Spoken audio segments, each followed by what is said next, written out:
it's a well-known fact, Sonny Jim, that there's a secret society of the five... All right. Is that a feedback, or am I hearing you? Well, it's a well-known fact, Sonny Jim, that there's a secret society of the five wealthiest people in the world, known as the Pentaverate, who run everything in the world, including the newspapers, and meet tri-annually at a secret country mansion in Colorado known as the Meadows. So who's in this Pentaverate? The Queen, the Vatican, No, the Gettys, the Rothschilds, and Colonel Sanders before he went tits up.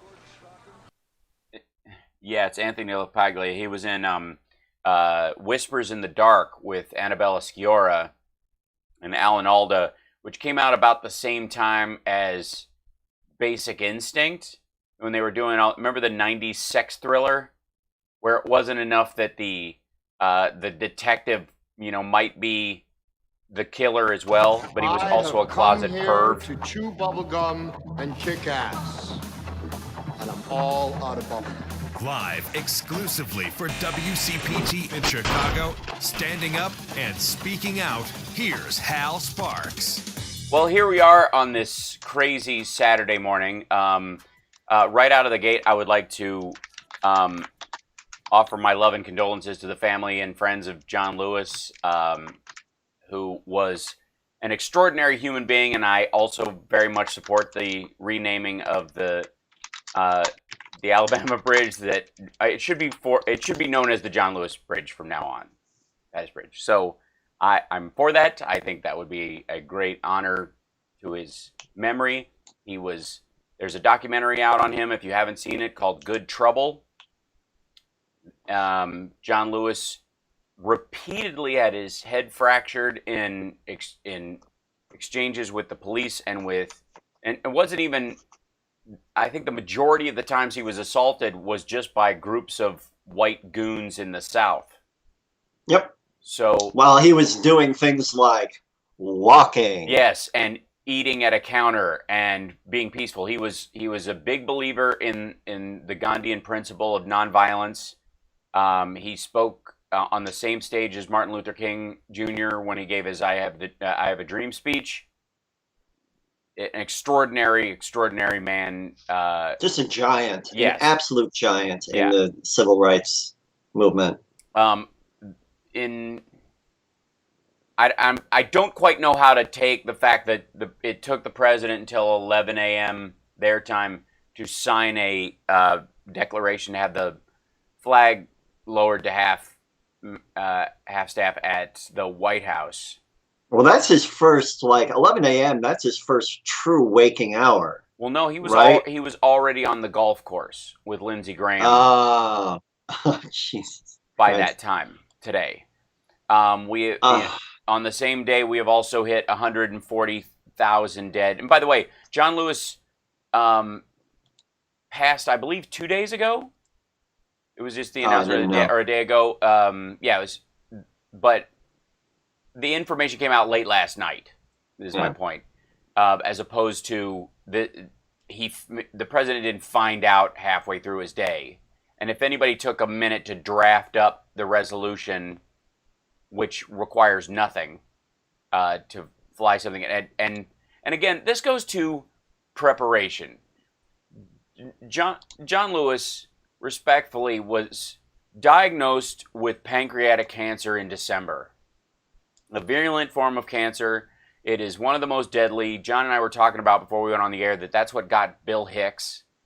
A lot of people who have been taken by cancer quickly and in a very devastating way had pancreatic cancer. And why there isn't marches for pancreatic cancer, which touches everyone, the way there are for other forms of cancer, I don't know yet. Perhaps there are, but they're certainly not on the scale of, they don't get the attention that breast and prostate cancer do, but then maybe sex cells.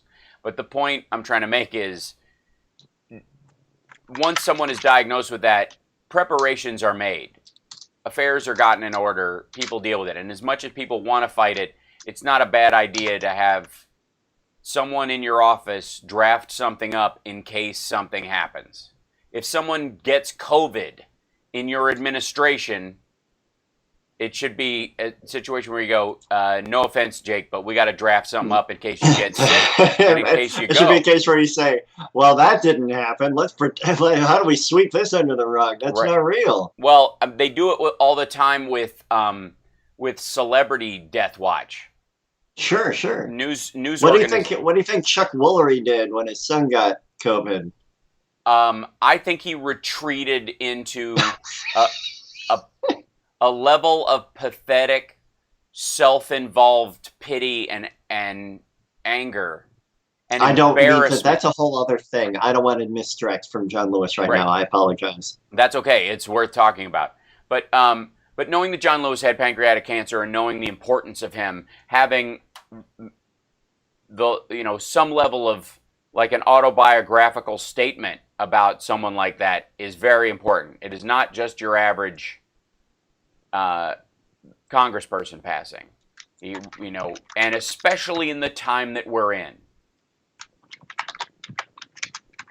So this, there is no way to cover it. I will and give him his due in this program, but I will just recommend that everybody watch I tweeted out a link for it, but watch the Good Trouble documentary that was just released this month about him. And just Google him in general, and the pictures you're going to see are of him as a young man, just like doing what was a Woody Allen movie where he was just showed up at every historical event? Zelig. Yeah. He's the Zelig of civil rights. If there is something going on in civil rights, John Lewis was a part of it. It's like, oh, there he is. Oh, that's him in the front. That's right. It's not like, he was not a wallflower. No, he did not ball up a fist and hit anyone during his exchanges. What was extraordinary about him was his ability to endure and to still remain standing at the end of all of it, and to carry forward with the message. Even when he was when the movement took a more radical and in some cases violent turn, his response was he was sort of replaced as the leader of one of the groups. What he ultimately did was formed a voting coalition, getting people registered to vote, making sure people had the right to vote, and ultimately, ran for city council, won, and then immediately ran and won for his seat that he sat in for decades. And I love that when he ran for the House, he apparently, his statement was, vote for a tugboat, not a showboat, because he was running against somebody that he knew. Oh my God. I mean, so how did he win for decades? By being John effing Lewis. That's right. Yeah. And by moving the ball down the field, by making things happen, by getting wins that were permanent. Yeah. I mean, this is a man who devoted his life to not only making change happen, but making that change stick. In many ways, as much as, Trump views Obama as the bane of his existence and the thing that he must first undo to make his mark in the world, the reality is a lot of what Trump is facing when he goes to the courts and when he goes to fight a law or write an executive order that's a bunch of garbage that he drafts, with rubber mallets and finger paint. What he's running up against is the solidity of the law that John Lewis helped shepherd and craft. That's the reality. If you want to talk about that, build that wall from a legislative standpoint, John Lewis was able to erect a barrier to many of the more egregious things the Trump administration would try to do in terms of racial justice and cannot seem to break. So to that end, John Lewis is a one-of-a-kind, an icon, and far too important for a little show like this to try and eulogize properly. but an extraordinary human being, and he will be sorely missed. And he's one of those people, I think, where it's a shame that the world will discover him after his passing, more so than they knew the grunt work that he did, the regular functioning of government, the power of a working government that cares about constituency, that tries to make a difference, that everybody takes for granted. So, yeah, that hashtag good trouble. And John Lewis could not have been more important to the civil rights era. He is among, if not above, those who were left behind, in that he carried on the fight and carried on the progress that many could not or did not. So let's take an early break. And then we'll come back with our regular kind of programming. The president, by the way, is golfing because today is the day we hit 140,000 dead in our country. We'll be back.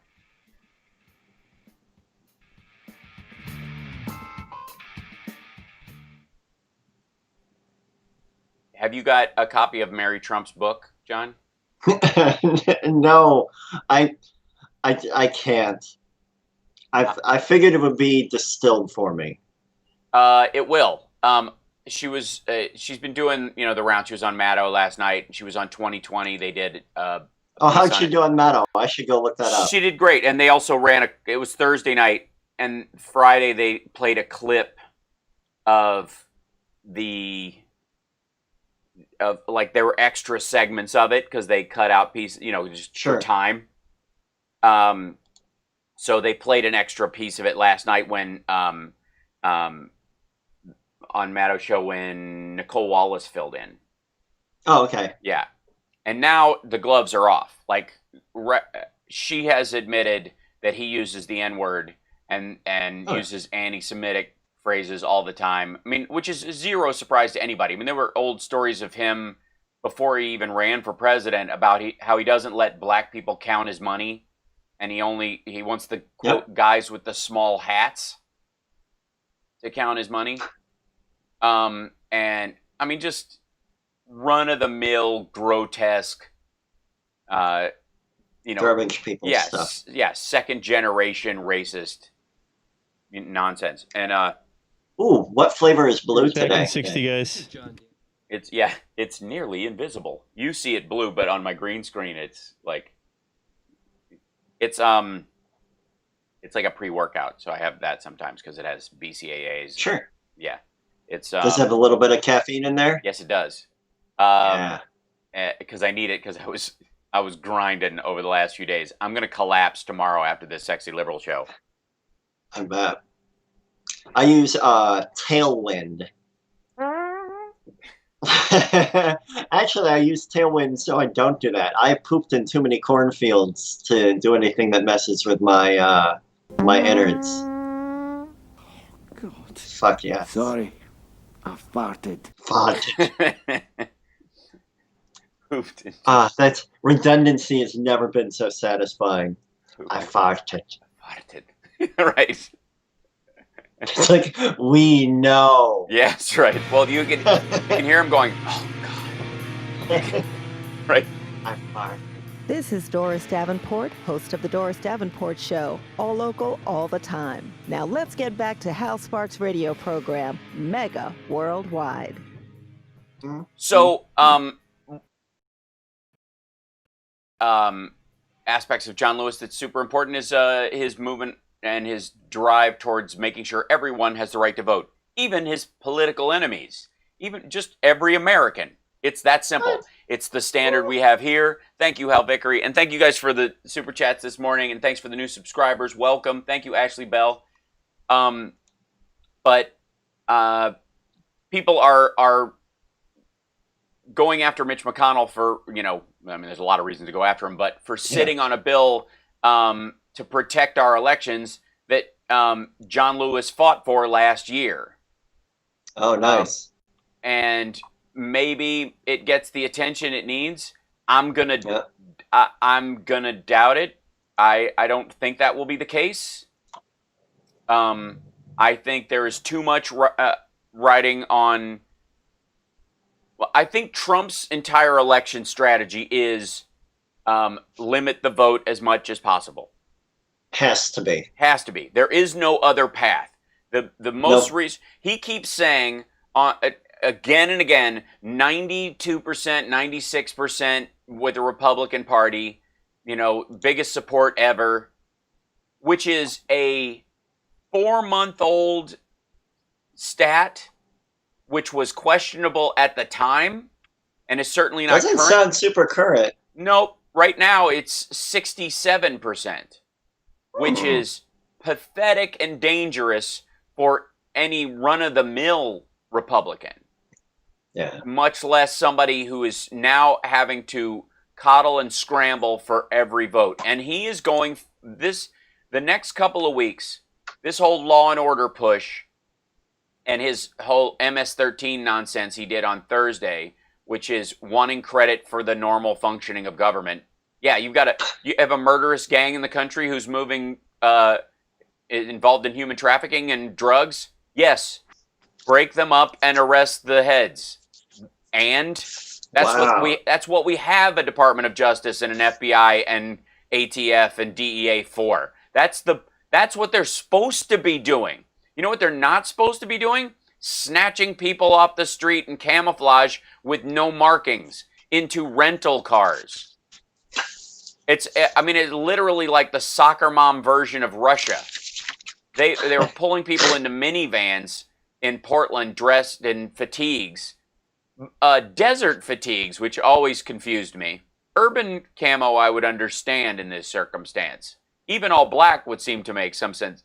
But the desert in Portland, they're wearing desert camo. Yeah. It's pretty dusty there. Is it? No. Yeah, you're having a delivery, by the way. Yes. So yeah, I wonder who it is. I don't know. I wouldn't answer. I'm so excited. At break, I'll tell everybody what I got. No, don't open the door. Spray it with Lysol and leave it on the stoop. So, obviously, there are major shifts going on in the country. We are still in the first wave of this pandemic. We have 140,000 dead, and that's an undercounted number. They're saying the number could be as much as 26% higher, meaning almost 200,000 by now. John Lewis has passed. The Mary Trump book came out, which details, on top of the Pulitzer Prize-winning New York Times story about the Trump organization and the Trump family's tax dodges over the years, details it really thoroughly. She has access to all kinds of stuff. His blowback this morning, because he tweeted about it, by the way, which looked like a staff tweet to me. Like he dictated it on his way to the golf course. You can just tell how they, usually when it's a 4-run tweet and there's he usually, if it's him and he wants to say 4 tweets worth of stuff, he doesn't thread stuff together. He has the staff do that. When he has 4 tweets worth of stuff, he just yells law and order and they write it in all caps and send it out. Yeah. So this is an extraordinary time in American history. I am torn, like a lot of people, about the president golfing on a day like this with Lindsey Graham. Because on the one hand, I think it's pathetic. But on the other hand, I would rather him be on a golf course than pulling the levers of power. Now, he has automated some of his most awful policies right now. And Bill Barr is working round the clock to dismantle the rule of law in our country and basically double down on authoritarian rule. So the illusion of law and order by patting yourself on the back for busting up MS-13 or attempting to do it, or arresting members of it, which again is the normal function of government and law enforcement, it is simply cover for the fact that they don't want you to notice that they're snatching people off the street. Now, there is no reason to believe that the people who are being snatched off the street will be denied their legal rights once they are in custody. But my question was yesterday, and I think a lot of people thought was, how and when does someone not react to being snatched off the street by unknown people in camouflage into non-official vehicles? Because doing that, even if it's in an undercover police car, an undercover vehicle to some degree, the people in it identify themselves as officers of the law when they take you, even if it's just up to your face. They don't walk you without a word into the vehicle. And at some point, that's going to get some of these officers killed by people who don't know they are official representatives of a representative government. That is my concern. I do not know it, and I don't know that anybody knows if these guys in the fatigues with their special cars are waiting till people are on the sidewalk around officially federal buildings and giving them special Patriot Act jurisdiction to snatch them up without saying a word. It seems like that to me, because they seem to walk past certain people and only, I'm sure they're not following this to the letter of the law, but I wouldn't doubt if that was the attempt. That's what it's based on. But either way, it's a scary thing to happen in this country. It is the kind of stuff that you quite frankly hear about in Russia. Black cars pulling up, people being snatched off the street. It's exactly what you heard about with COVID-19 in China, when they would roll up on people who, they would point a fever detector at their forehead, and if the person wasn't walking with them, a car would roll up. They would throw them in a steel canister on the back of a truck and drive them to a holding hospital that is more like a prison. The odd part to me, more than almost any of this, because I gotta be honest, seeing Trump do this kind of stuff is no shock to anyone. Nope. Saying that he wouldn't give a crap or would blame other people or would ignore a contagion in the country is no shock to anyone that knows that the Obama administration put in place a pandemic response team and Trump dismantled it as soon as he got in office. It is standard operating procedure for this guy. And anyone with half a brain knows that we're looking down the barrel at some point of contagion. We are an international hub. We are one of the most crucial economies and the richest country on earth. Of course, we're going to have issues with pandemics and contagion, both accidental and intentional. This is what, think about for a second that how many contagion movies have we all watched over the years? Half of them are guy accidentally gets bit in a lab and starts coughing in a coffee shop and vomits all over somebody in their muffin. And then you have to lock down the city, and then somebody's got to find the last thing that leads to the vaccine, just enough so they don't nuke the city. Or somebody has a contagion, is part of a death cult, and decides that they're going to release that contagion into the population because we're killing the bees. You know what I mean? Like, it's always a psycho-environmentalist or a wannabe Thanos that does this. It seems like Malkovich should play that part.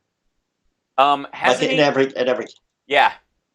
Has there is no way we are going to survive this, you moron. So, and by the way, he's great in Space Force if you haven't watched it. But this goes to my point. He's the best thing about Space Force. Nice dovetail, by the way.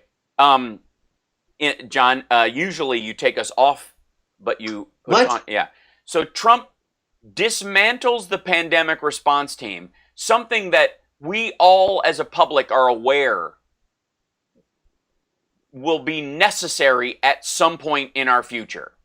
As an international hub, as an important country, as the greatest country in the world, if you believe in America first, what you would want to make sure is all these folks from other countries who might have diseases that, are brand new, don't bring it into our country. And if they do, we have a plan to deal with it, right?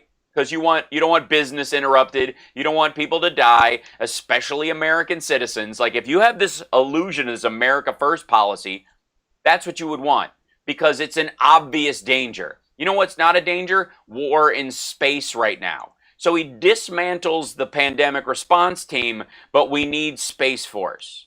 We have NASA. We have mitigatory technology to make sure that China doesn't destroy our satellites with killer satellites, or Russia for that matter, to try and knock out the internet here and the like. The same way we park subs along the internet conduit that goes across the ocean so that they don't sever it and shut us down. So this is why he has 6 bankruptcies. This is it.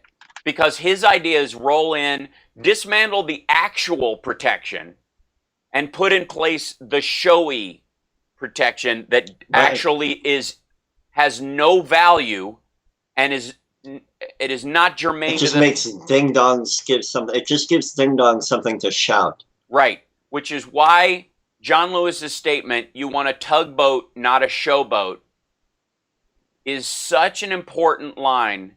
And I recommend that in honor of John Lewis, Biden start using that phrase to describe what his presidency will be.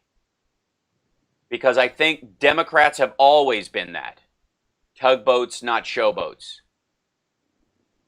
And I feel like if you really want to move the big issues, you need a tugboat to guide it in and make sure it doesn't crash and make sure it keeps moving forward.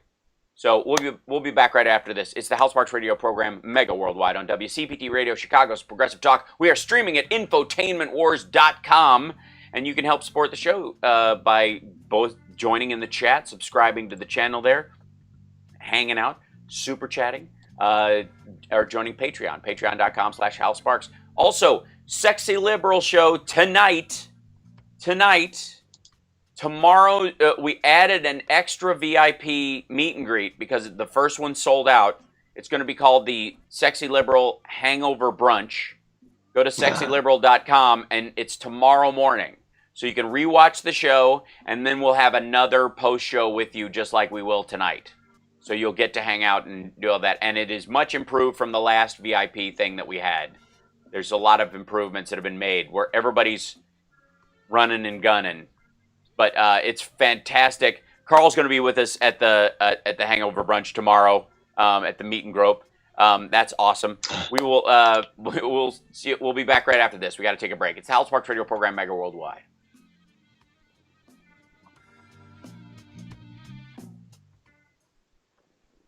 I'm going to go see what I got. Uh-oh. I'm going with bag of poop on fire. That's my theory. I'll let you know. If it's a bag of poop on fire, I'm going to be honest. All right.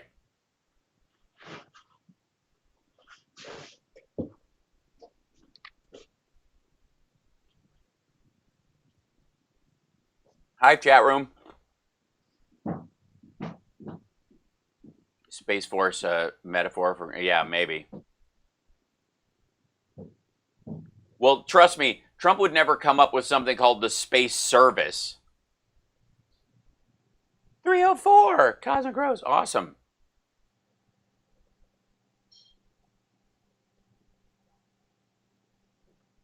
Well, that, what's happening? I'm exhausted. Parts and poop. What is this? The Stephanie Miller Show. Yeah, this is my impersonation of "Talk to me, baby." The Stephanie Miller Show, and then, anyways, there you go.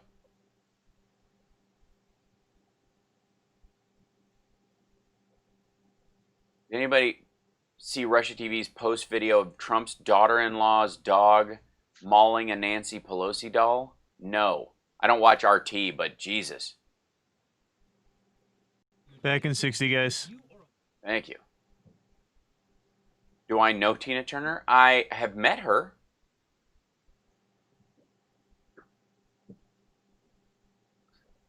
In honor of all of John Lewis today, Trump's unmasked Gestapo vans will round up and haul away peaceful protesters of all ethnic backgrounds. Do I see Periscope? Yes. Biden. Thanks, Brad. There's nothing. Someone rang my doorbell, presumably to chat. In a pandemic? Right. There's nothing. What? I was like, usually when this happens, I forget to look at my doorknob, because something's hanging from my doorknob. Right. Nope, nothing. Nothing. Nothing on your knob? Nothing on my knob. Successful trip. This is Damian Perdue of Think Theory Radio, Saturdays at 6 p.m. You're listening to Hal Sparks' radio program, Mega Worldwide. So, it should come as no surprise that Joe Biden and Jill Biden have released a statement on John Lewis that a lot of people are speaking to his importance,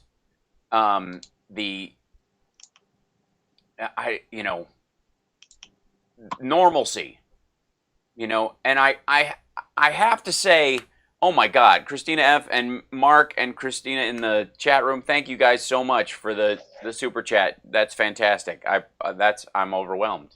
Holy smokes. There is I think an underlying desire for a lot of Americans, and I think this is the root of even the Lincoln Project and a lot of Trump's slipping numbers, is this idea that we want a tugboat, not a showboat. And this is coming from a showboat. Understand, I am for a living, but I also know my value. Can confirm. Yes, right. Yes.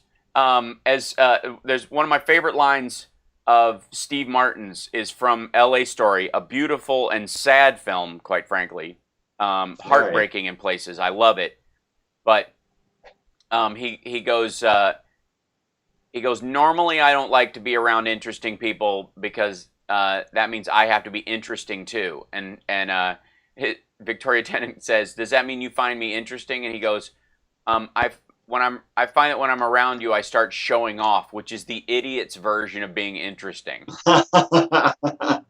Which I've just always loved that line. Now, I've also been a big fan of show-offs over my life, so I don't really care. I like frontmen in bands, for example, as indicative of behavior. I'm totally cool with that. Like Vince Neil is 4 or 5 frontmen. Well, yeah, but all at once, just by all at once girth, right? But I would go. I'm sorry. Now I really am going to derail. I showed Lisa a picture of Vince Neil, and she thought for sure it was doctored. She's like, "No way does he look like that now." And I was like, "No, honey, this is real. Yeah, this is the last time he played live." Yeah, usually that's a look you see washed up on a riverbank. It's so there is. I think Mike Reno is very happy that Vince Neil is strong. All right, quit it. All right, so now there is you know what? I was almost going to tell you to knock it off, but quite frankly, this is the normalcy I think a lot of us are clamoring for and didn't realize we missed. Much like John Lewis was unappreciated during his life, even as much as he was appreciated. Even as the awareness of his worth will grow, I have no doubt he will have a statue in our Capitol.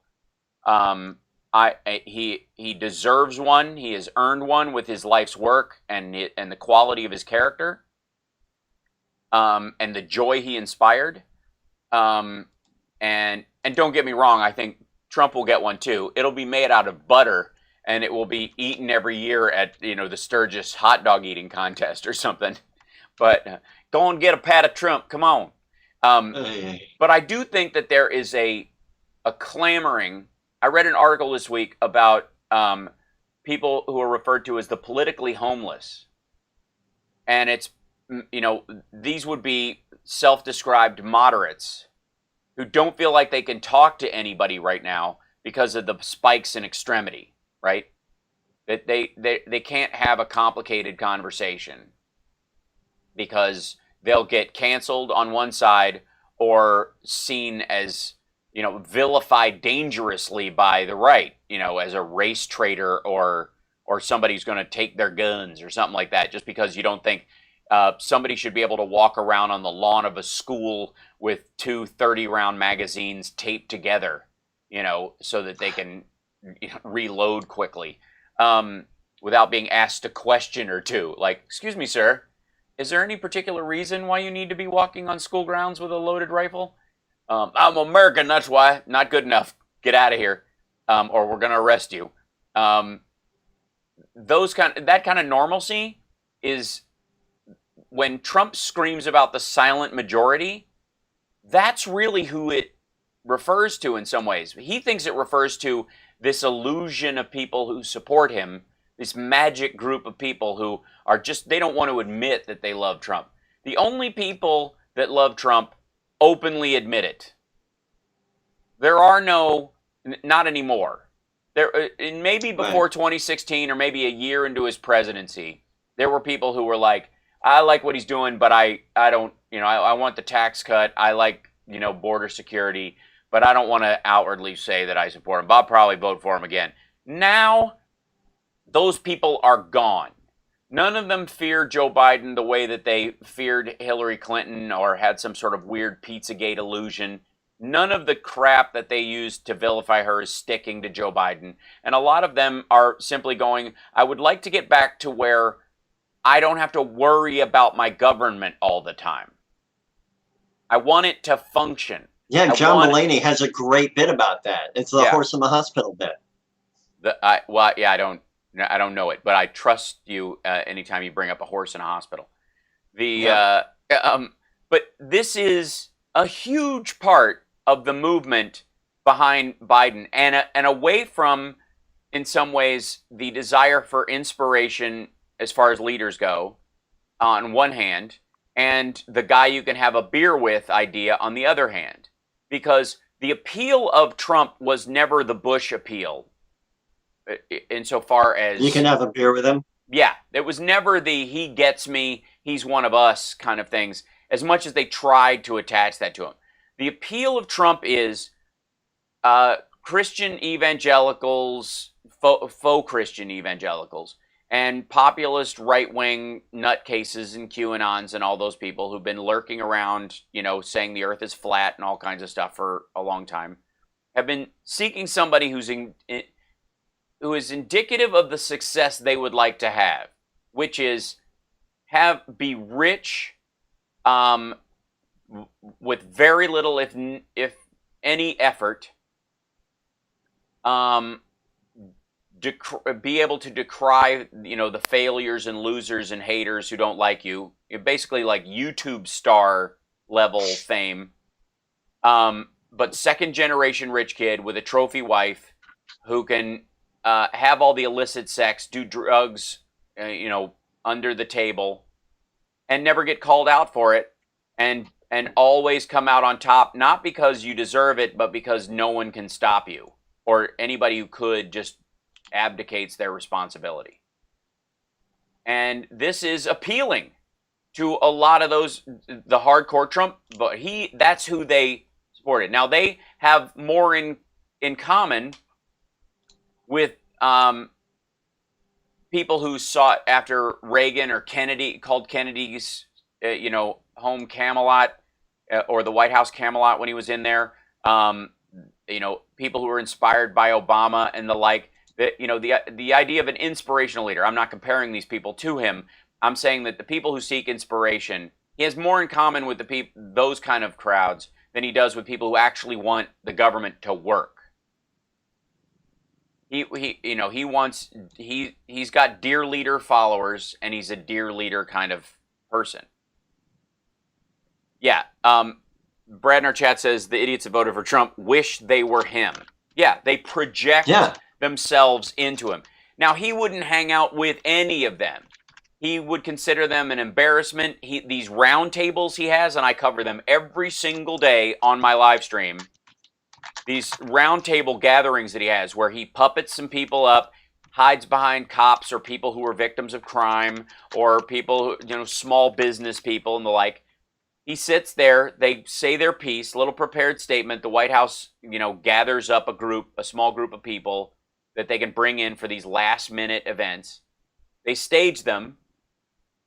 He sits there while they say their statement. He gripes about the press, answers a couple of questions, and leaves without the round table ever resulting in a conversation. There is never, when a president puts together anyone, a CEO, anybody, puts together a round table, the point is to hear dissent and contrasting opinion, as well as the multitude of plans for a solution to the problem so that you can hash out the best path forward. That's what a round table is for. That's what mastermind groups are for.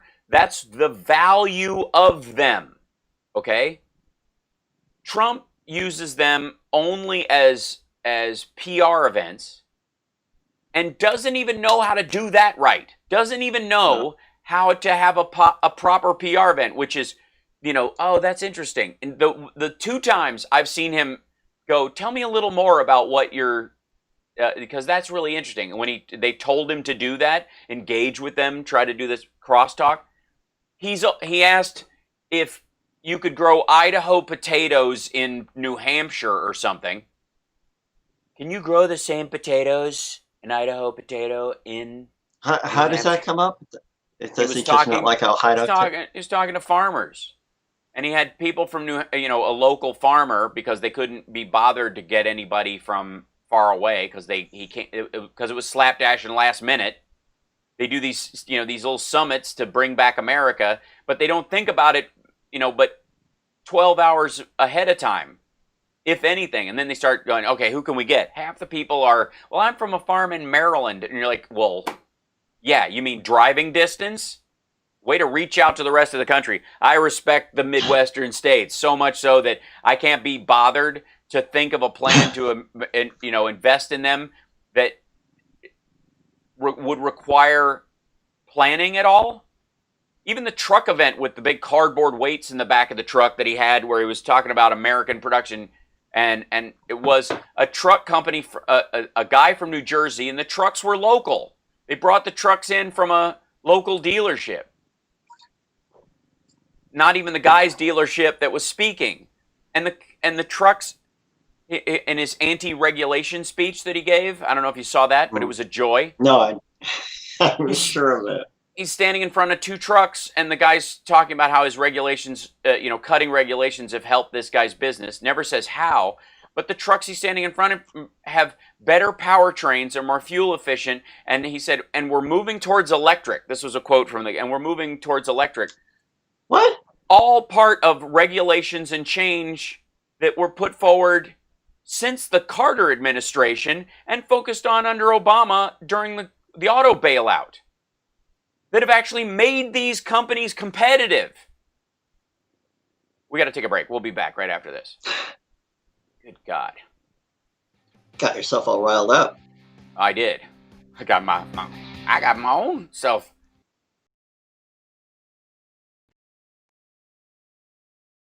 And progressive. Your audio just dropped. Audio, go. Yeah. Sorry. Then I heard Chicago. Now you're back. Yeah. That's all right. Thanks, Devin. Let's see if make sure this can play.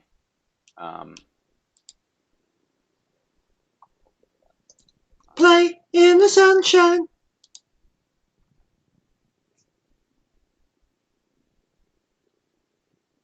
Gotta reopen this to see if I can get it, because oh my God, it's funny. Did you see this? The Chris Wallace interview? I haven't seen the whole thing yet. I can't wait to do it on my show. No. But he kept saying that in this unity platform thing that Biden and Sanders hashed out, that he was going to defund the police, which Biden is not for.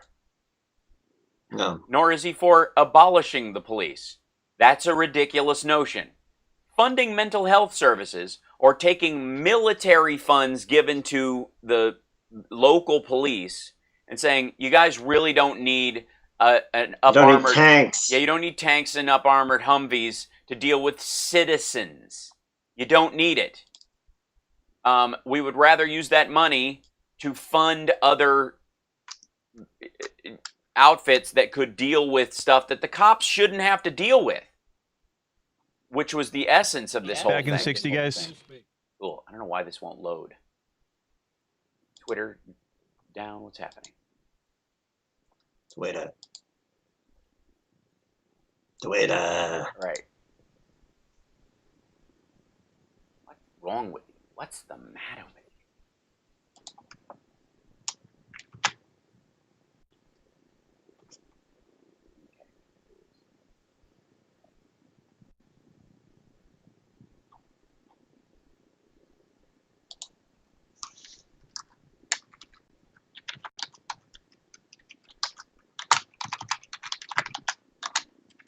Tickety tackety tick, tickety tack, tickety tackety tick.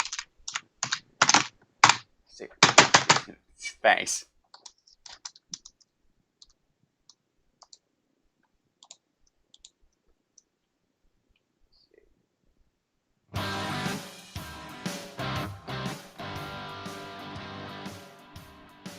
This is Tom Hartman, and you're listening to the Hal Sparks radio program, Mega Worldwide on Chicago's Progressive Talk, WCPT.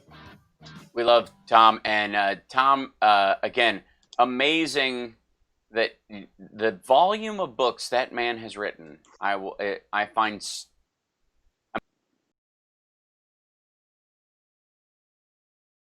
because it's simply like he threw his arm out writing longhand, like he had to wear a sling because writing. All right, I like some overachievers, I gotta say. So I want to play this. Okay, there are two strategies that Trump is planning on using against Joe Biden in the general election. One is chaos in your streets.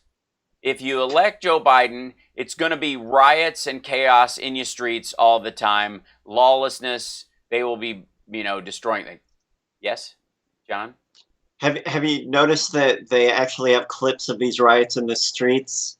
Yeah. And it's not Biden's America yet? Yeah. Do you notice that it's going on right now? The amazing thing is this constant, never, like, if you elect Joe Biden, you're going to have what's happening now. Well, I don't know.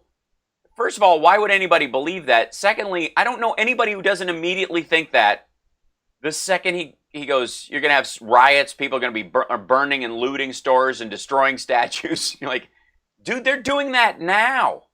Because they don't. Right now. Because they don't think the government. Yes, because the government isn't representing them. Because you want to put a stop to that?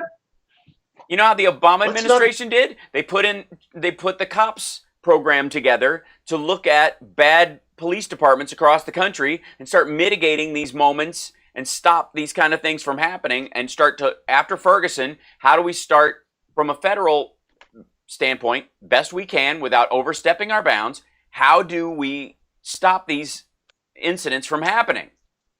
And they put a program together to stop that. And it was working. And Trump got rid of it as soon as he got in office in 2017. He got rid of the pandemic response team and he got rid of the cops program. What is the big problem right now? If you picked out two things that were crashing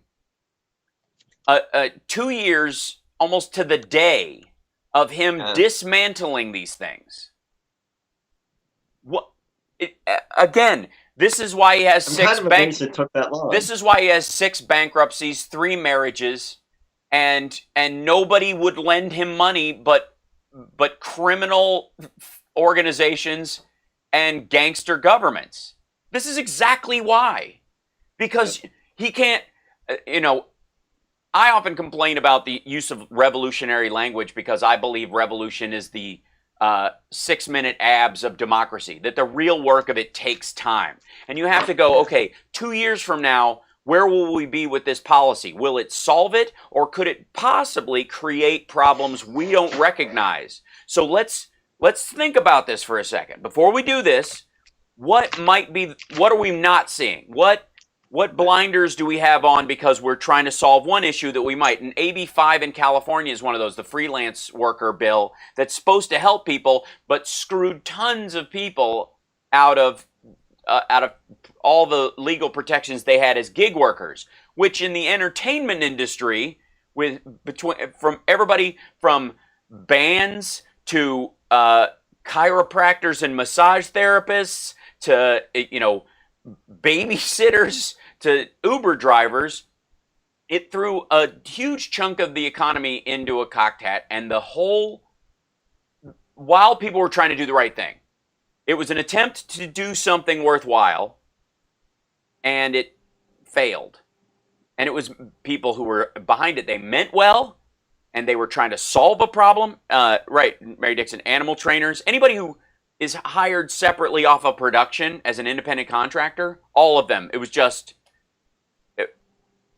yeah. So the idea of understanding that even when you mean well, you can create problems you didn't think you could solve. That's why when people were waving the ACA around, it's 3,000 pages and who needs it? In a country of 340 million people who have almost as many possible physical maladies in terms of disease, ailment, amputation, birth defects, you need to cover the variety of circumstances, from hereditary diseases that will be permanent for a person's life, to diseases that come and go chronically over the course of a life, to infectious disease, to life-altering large disease. Like just that alone, trying to pace out how you maintain care for everyone in those circumstances, and then you overlap some of those, you're going to end up with a bill, even if it's Medicare for all, that is 3,000 pages. The military budget is gigantic because the applications of military power are innumerable.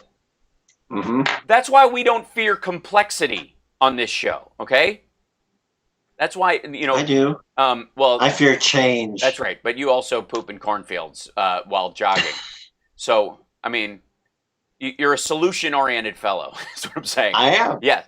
So the point I'm trying to make is that Democrats, I just love that idea of a tugboat, not a showboat, when it comes to legislation, when it comes to governing, because you want progress, but you also want to be able to adapt and solve problems you didn't know you were causing in what you meant, right? So this is just normalcy. This is just what should be the normal function of government. And anybody who's like, when they come in with abolish ICE or abolish the police department or whatever, without a solution to solve the other aspects of this, because most communities are acted upon by members of that community. So the immigration and naturalization forces often are the ones that protect and deport villainous immigrants who are committing crimes, who are acting upon the immigrant community that lives here in the United States, those kind of things. You need something that deals with that issue. You can't just get rid of it because you don't like how it's been misused. And you can't put people who are mismanaging the government in charge of it and then blame the program, because that's the Republican system. Yep. Government sucks, can't do anything right, put me in charge and I'll prove it. Whereas Democrats are like, yeah, it's really hard making sure that it covers everybody, but we're doing our best, and not everybody's gonna be happy, but we try to solve these problems and deal with them legislatively, and we do it in committee, talking to each other, even people that disagree. That's what a roundtable is for, right? So I think it's for a weird campaign stop in front of journalists that you call combative because they're asking for clarification. Well, congrats on your new position in the Trump campaign. But this is the essence of how Trump runs things. He dismantled the cops program and he dismantled the pandemic response team 2 years before the crap hit the fan around those particular issues. And every single decision Donald Trump makes in his life, 2 years down the road, somebody else pays the price for it. Because you think when he declares bankruptcy, other people don't lose their livelihood? We'll be back right after this. I've got the clip from the Chris Wallace thing. It's gorgeous. Yay. It's gorgeous. We'll be back. Oh my God.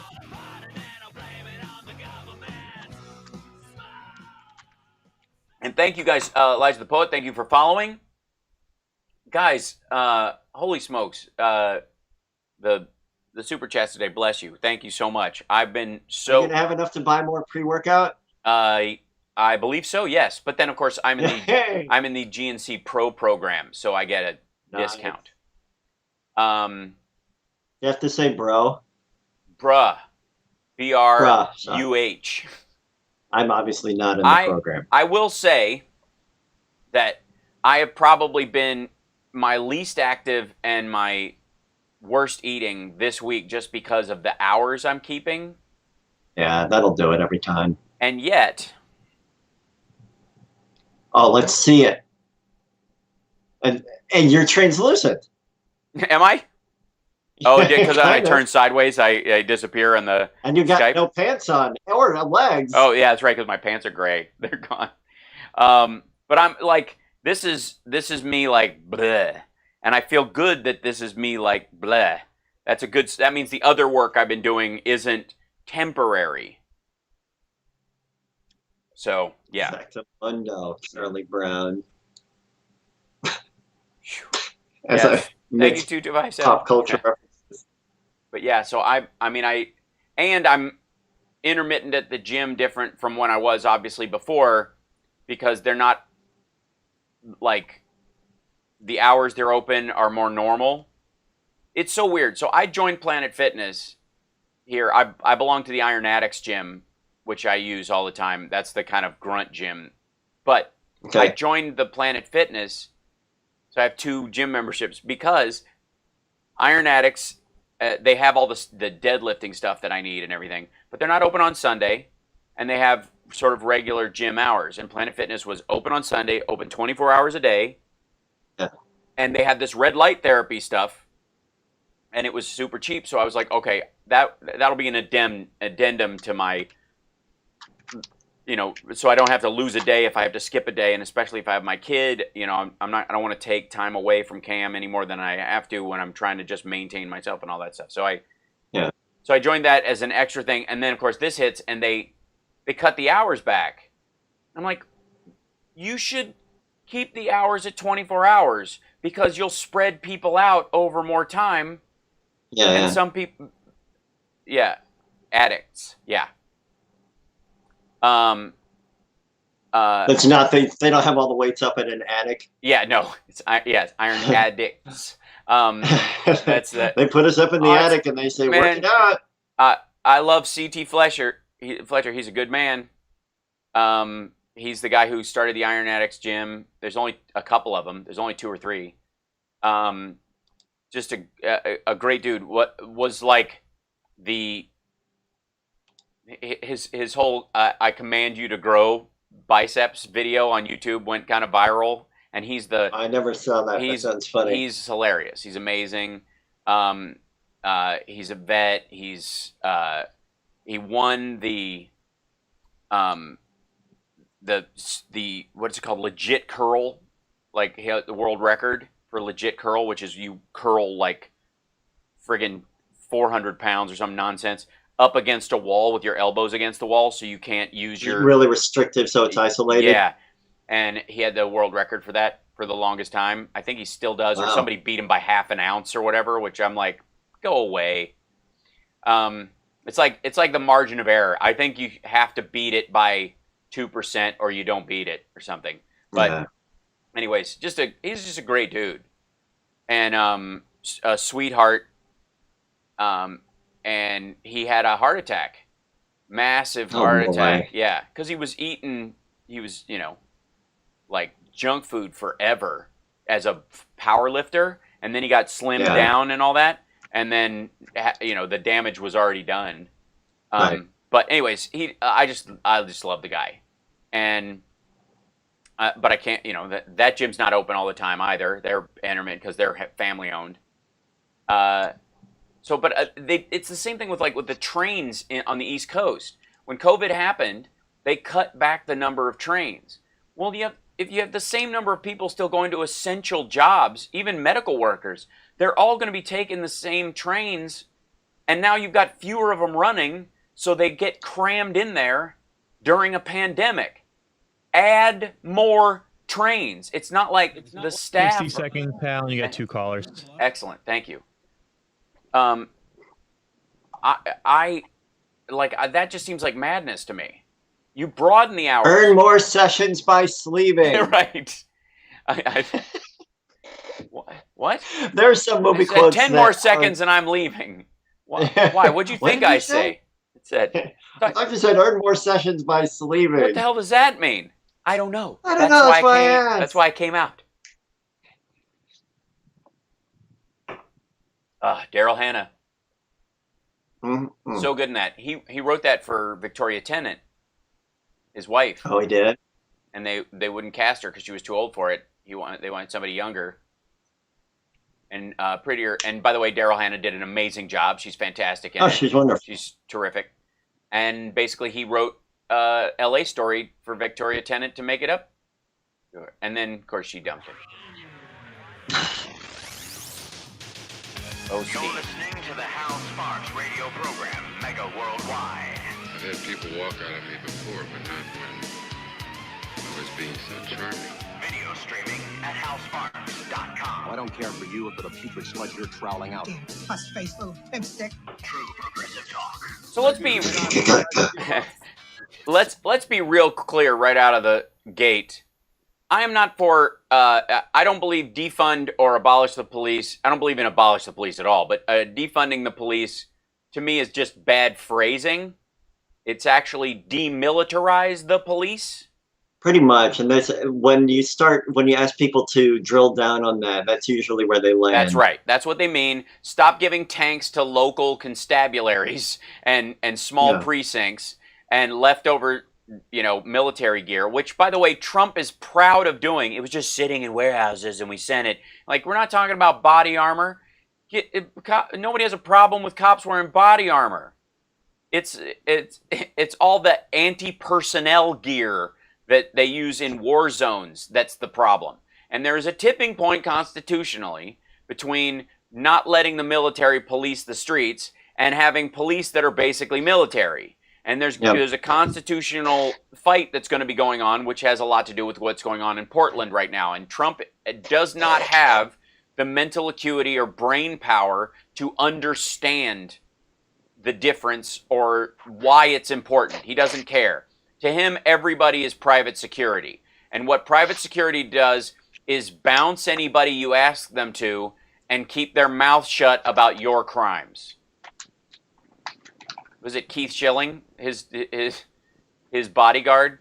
They just know where the bodies are buried and they help you get rid of them. They're the people you call at 3 a.m. when you've got, I don't know how she ended up like that. We just got to get rid of it, So in terms of that, this is, he's sitting outside talking to Chris Wallace. Yay! And at one point, I guess he complains about the heat. I don't know if it's at the end of this clip, but we'll see. Chris Wallace is Fox News, right? Yes, he is. This is a Fox News. Right.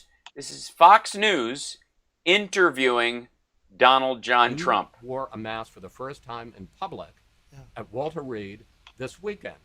Question: the CDC says if everybody wore a mask for 4 to 6 weeks, we could get this under control. Do you regret not wearing a mask in public from the start? And will you consider a national mandate that people need to wear masks? No, I want people to have a certain freedom, and I don't believe in that. No, and I don't agree with the statement that if everybody wear a mask, everything disappears. Hey, Dr. Fauci said don't wear a mask. Our Surgeon General, terrific guy, said don't wear a mask. No, he didn't say don't wear a mask. At one point, we were going to be running out of masks.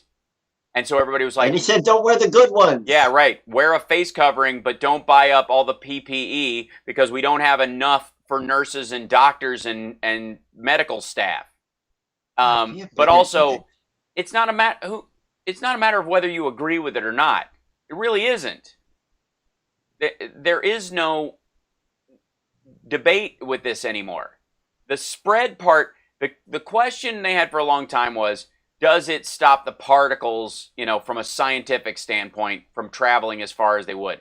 But the science is in now, and it's been in for months, which is it stops the spread. You don't touch your face as much unless you're stupid.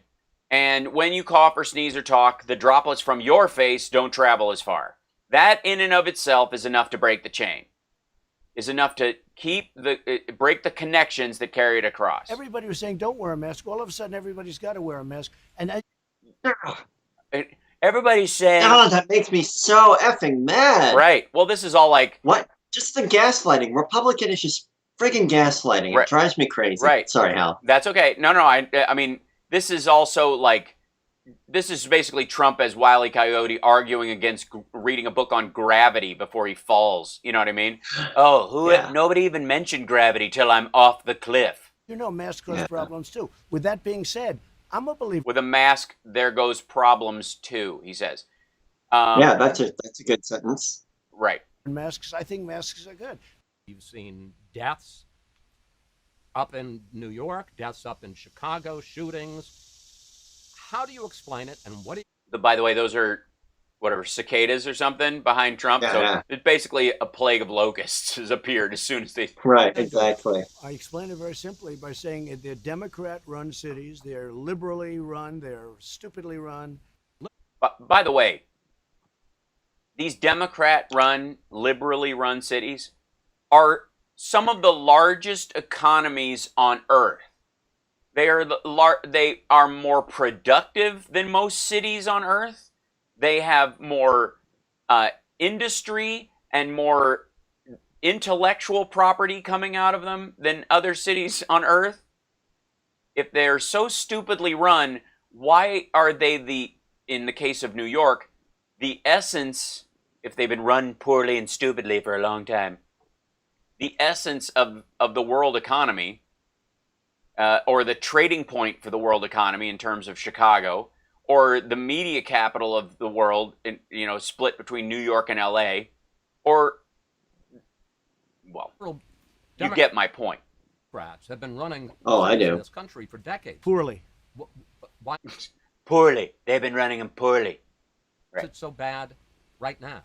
They've run them poorly. It was always bad, but now it's gotten totally out of control. And it's really because they want to defund the police. And Biden wants to defund the police. Sir, he does not. Look, he signed a charter. Yeah. Wait, yeah, pause. Yeah, pause. That was Chris Wallace. Chris Wallace just fact-checked Trump live in real time? Yes. And Trump literally does this like shoulder shuffle, like, okay, wait a second. Like somebody dropped a millipede down the back of his collar, and then he does his double hands up. He signed a charter. Oh wait, I'll roll that back to it. It says nothing. Biden wants to defund the police. Sir, he does not. Look, he signed a charter with Bernie Sanders. It says nothing about defunding the police. Oh, really? It says abolish. It says defund. Let's go. All right. Get me the charter. Get me the charter. Bring it out. Let's see it. They don't show the rest of the clip, but Chris Wallace said in an interview right afterwards, because they're going to play this whole thing tomorrow. He said that they brought him a copy of the charter. He went through it, found a bunch of stuff he hated, but could find nothing about abolish or defund the police anywhere in the whole thing. And then, and basically, he complained about the heat and said, whose idea was it to have the interview out here because he was sweating and it was hot? It was his idea. Trump suggested having it out on the Rose Garden veranda or whatever, that like little piece of like having it outside. Maryland heat is the effing worst. Yeah. And the cicadas going in the background, which sound like a lie detector because they chirp up every time he starts. It's like God sent bugs to start going every time he starts talking out of his rectum, which is nonstop.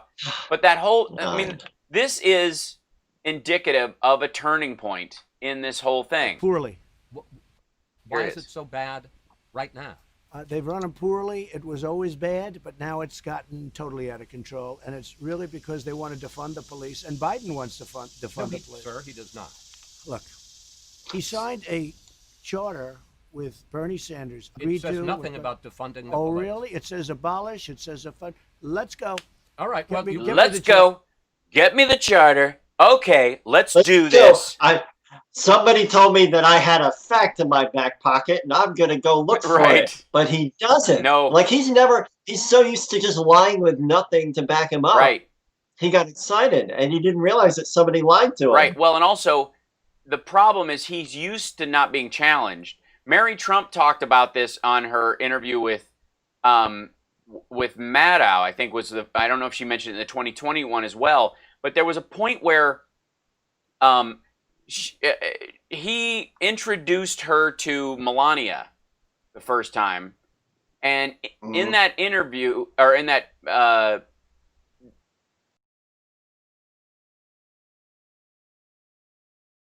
that Mary Trump had a drug problem, and that a really bad one, and she had recovered from it.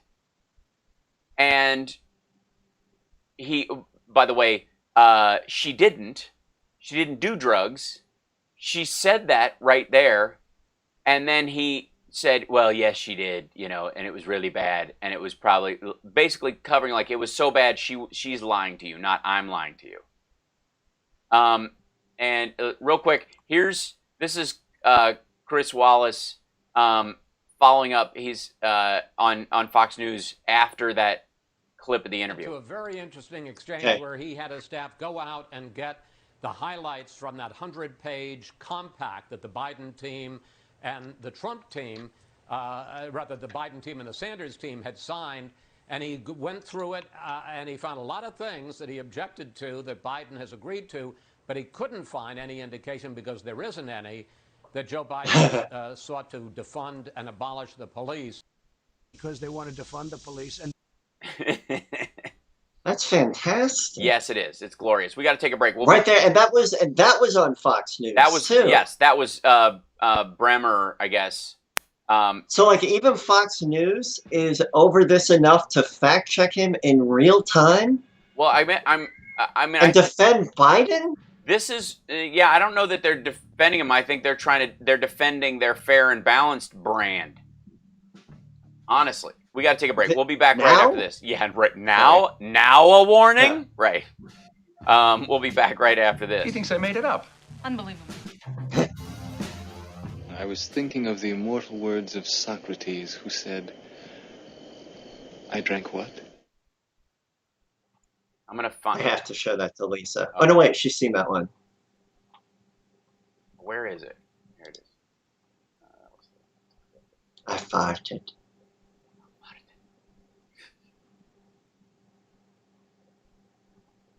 This one I can't play. I got news for you, pal. You ain't leading but two things right now.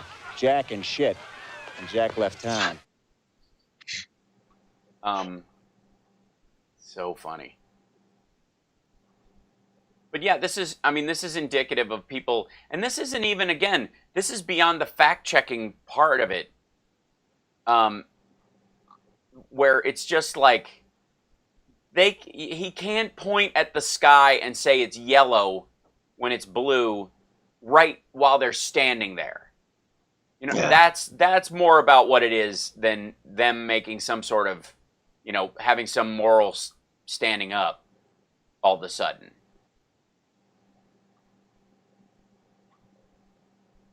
And I'm always on the, I'm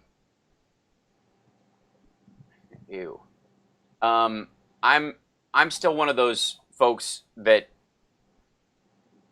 I'm on the fence about him making a statement about John Lewis, because I don't want to hear it from him. Back in 60, guys, and we got full phone lines. No doubt. Yay.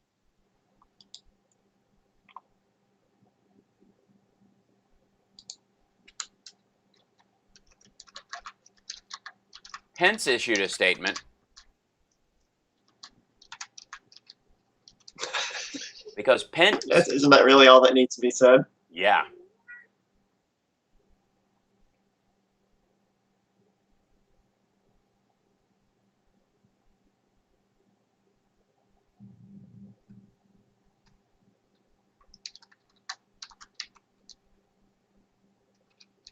Now, yeah, there's so much stuff.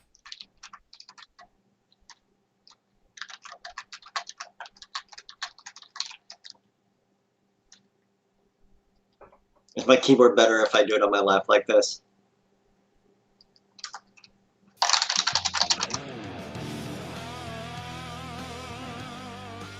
Now let's get back with Hal Sparks' radio program, Mega Worldwide.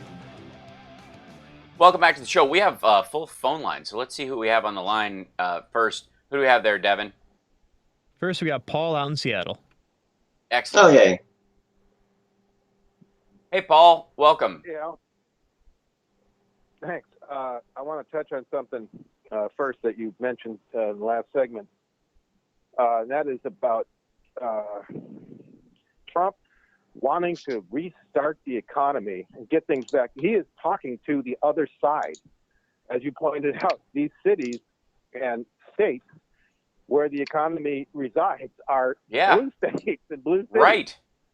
And the metric is Trump won 62 million votes in 2,600 counties across America that accounted for 36% of the economic productivity.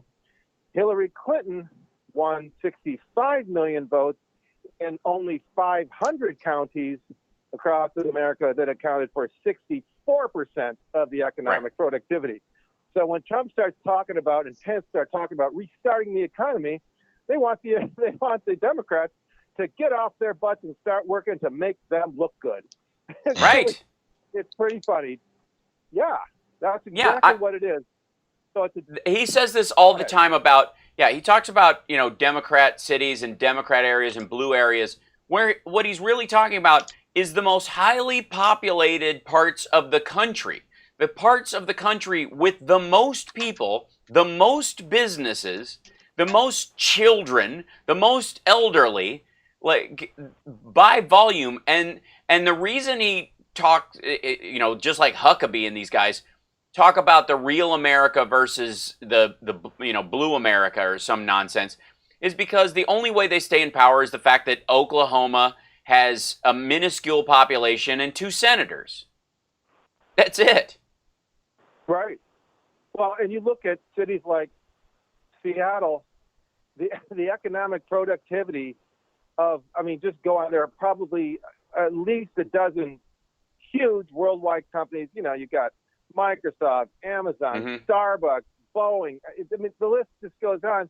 And, this is so funny because of the right-wingers here in Seattle always talk about the taxes and how that's just killing. And I thought, well, it's funny that Microsoft and Amazon and Starbucks and Boeing decided to start here. But when Amazon was looking for a second HQ, I remind people that their first choice was New York City, which was even higher taxes than here. Right. Oh, and wait, who moved their business and their residents to a state from a state like New York to a state with no income taxes? Who moved recently to lower their own taxes? Donald Trump. Google and Amazon and all these organizations that he vilifies, which, by the way, would under any normal Republican president be indicative of American excellence and how we've defined the world with our technology and our innovation and the like. But to Donald Trump, suddenly they're the enemy because their newspapers report the truth or the Google searches actually show what people are really reading. But he's the one who's moving in a way that benefits him and undermines everything from infrastructure to health care for his fellow citizens. Well, yeah, a couple of months ago, one of my favorite right-wing doofuses here, Lars Larson, said that the only reason we're so progressive here in Seattle is because we can afford to be because of our great economy. And I said to him, I think you got it backwards, Lars. The reason we have such a great economy is because we're so progressive.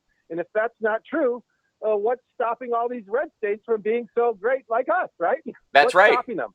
What's stopping places like Alabama from having great economies? And they have no taxes and they have no nothing. What is stopping them? And he really couldn't answer that question that he really stepped in.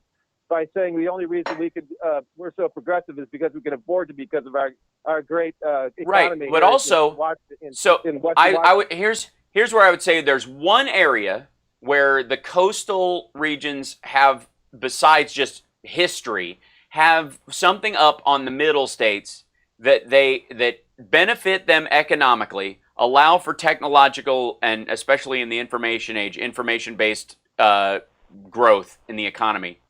And that is abundant and high-quality internet versus the middle states.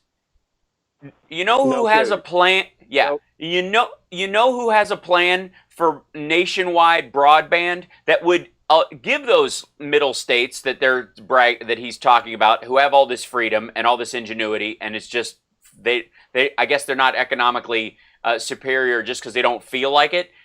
Would give them a chance to move some of that ingenuity inland, away from the coasts, is Joe Biden. Joe Biden releases this Broadband for America plan, Build in America, American technology, the whole thing.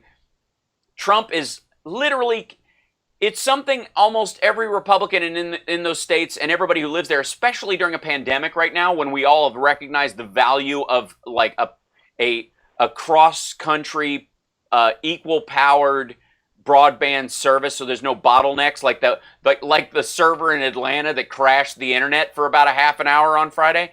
Like, if we could fix those elements and provide broadband, you could have Google move to Idaho, or if the earthquakes from fracking ever stop, or Montana or something like that, because they would have the facilities and the means to run their business worldwide out of there, which they may not currently have. The reason they don't have it? Because Republicans don't want it, won't allow it, don't fund it, want to undermine the bigger cities because they consider them blue, so they won't let the red states have them. It is so weird. So let me ask you, Hal, just to wrap up here, I want your opinion on this I guess, conspiracy theory that I just invented.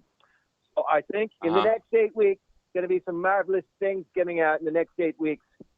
Starting sometime next Tuesday. I love that line. Sometime next Tuesday.